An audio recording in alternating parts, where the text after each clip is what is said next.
साहब, ये जो मुनर्रिफ अरकान है पाकिस्तान तहरीक इंसाफ के, इनको अपोजिशन ने बड़ा स्मार्टली इस्तेमाल उनको करने की ज़रूरत ही नहीं पेश आई। इतना ज़बरदस्त अपोजिशन ने गेम खेला। तो ये आप बताएं कि अब ये इनकी क्या हैसियत रह जाएगी? क्या ये हमें कुछ दिन बाद असम्बली में ही अपोजिशन करते हुए उस रूप में दिखाई देंगे? चूंकि इन्होंने इस्तीफे तो नहीं दिए, इस्तीफे देने के लिए तैयार भी नहीं है। आर्टिकल 63 का इतलाक भी इन पर लागू नहीं होता क्योंकि पार्टी की जो पॉलिसी थी उसके खिलाफ में तो इन्होंने वोट नहीं दिया। आमिर साहब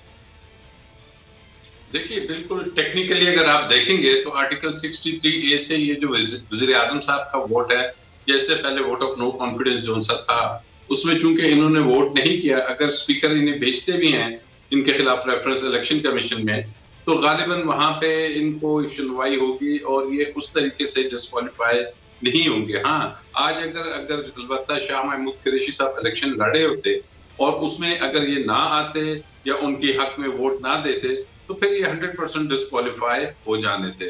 तो इसके बाद आइंदा जो सेटअप होगा उसमें इनका क्या रोल होगा, उसमें इनका रोल क्या होगा, क्योंकि वहां पे तो इतनी ज्यादा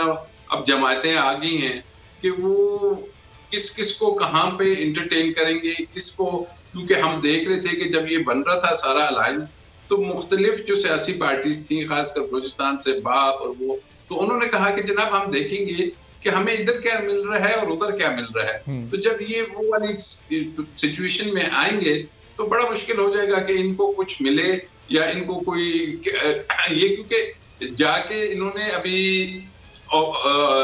ट्रेजरी बेंचेस पे तो नहीं बैठेंगे, ये ऑपोजिशन के बेंचेस पे बैठेंगे। अगर ट्रेजरी के बेंचेस पे बैठते हैं तो पॉलिसी पार्टी की, ऑल्दो के पार्टी तो अब चली गई, इनकी कोई पार्टी नहीं रही वहां पे, अब अपोजिशन तो है भी नहीं, ये जिस पार्टी से बिलोंग करते थे वो रिजाइन करके चले गए। तो ये बस ऐसे ही रहेंगे वहां पे आना जाना, अदरवाइज इनका तो राजा साहब ये अगर एज ऑपोजिशन पार्टी ये रहना चाहें असेंबली में, तो क्या जैसे राजा रियाज साहब हों या कोई और भी इनमें जितने भी बाकी लीडर्स हैं, क्या उनमें से कोई ऑपोजिशन लीडर के तौर पर अपने आप को रजिस्टर करवा सकता है? अभी अगर इन पे ये दबाव डाला जा सकता है पार्टी के अंदर ही कि आप इस्तीफा दें और कोई कार्रवाई इस पर हो सकती है अगर वो इस्तीफे देने पर राजी ना हो, या फिर ये उनका अपना फैसला होगा? नहीं, मैं नहीं समझता कि इनके खिलाफ कोई कार्रवाई हो सकती है अगर वो इस्तीफा देने पर राजी नहीं होते, और अगर वो अपोजिशन के बेंचेस पे आते हैं और उसके अलावा जेडीए भी वहां पे मौजूद है, तो मुमकिन तौर पे ये एक ऐसी छोटी सी ऑपोजिशन ले सकते हैं और ये ऑपोजिशन बन सकते हैं और इनमें से एक ऑपोजिशन लीडर को भी चुना जा सकता है।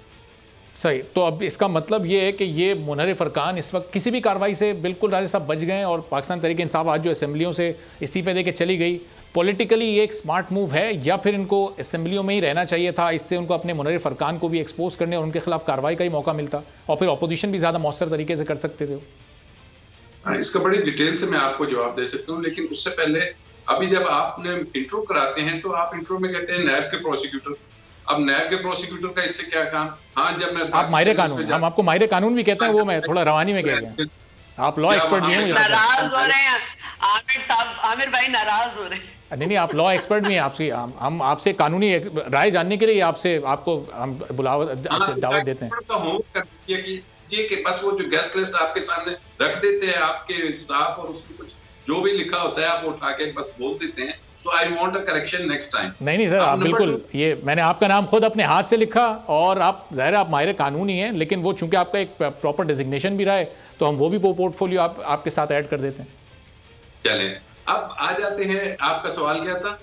मैं ये पूछ रहा था कि अब ये पाकिस्तान तहरीक इंसाफ का क्या एक स्मार्ट पॉलिटिकल मूव था, चूंकि अब इनके हाथ में अपने मुनर्रिफ अरकान के खिलाफ कार्रवाई भी नहीं रही, ये इस्तीफे देकर असेंबलियों से चले गए, अब तो ये उन लोगों के खिलाफ भी कार्रवाई नहीं कर सकते जो इनको छोड़कर ऑपोजिशन यानी अब हुकूमत की बेंचेस पर चले गए। अब तो वो ज़ाहिर कन्फ्यूजन हुकूमत, और चूंकि आज ही बनी है नई हुकूमत। ये बड़ा एक इम्पोर्टेंट सवाल है, क्योंकि अगर हम देखते हैं कि अगर तो ये जो वोट ऑफ नो कॉन्फिडेंस था ये रूटीन में होता और इस रूटीन में होते हुए एक जैसे गवर्नमेंट चेंज होती है तो तब तो इनको यकीनी तौर पे जो इतना बड़ा फोरम है नेशनल असेंबली का, उसी में रहते हुए इनको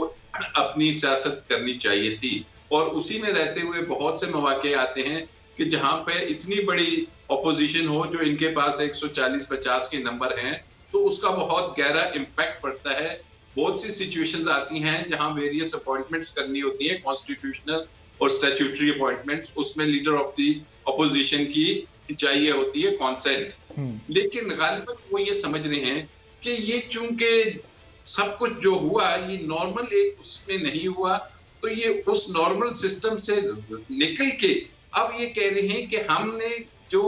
चेंज ऑफ गवर्नमेंट है, हम कोई ट्रेजरी के खिलाफ अब वो नहीं आके बात करेंगे। लग ऐसे रहा है कि वो इस पूरे सिस्टम को चैलेंज करेंगे कि जनाब ये जो सिस्टम है जिसके तहत हमें ये रिजीम चेंज की गई है, तो उसके लिए फिर वो समझते हैं कि फिर अवाम के पास ही जाना चाहिए, और उसको वो ये समझते हैं कि 3 साल रह के इस सिस्टम के अंदर और हुकूमत होते हुए वो अगर कुछ नहीं कर सके सिस्टम की वजह से, तो दे हैव डिसाइडेड परहैप्स कि बेहतर अब स्ट्रेटजी यही है कि बाहर निकला जाए और सिस्टम के साथ जंग की जाए। तो ये एक बड़ी मुश्किल सी पोजीशन नजर आ रही है। सब्सक्राइब करें और बेल दबाएं ताकि कोई खबर रह न जाए।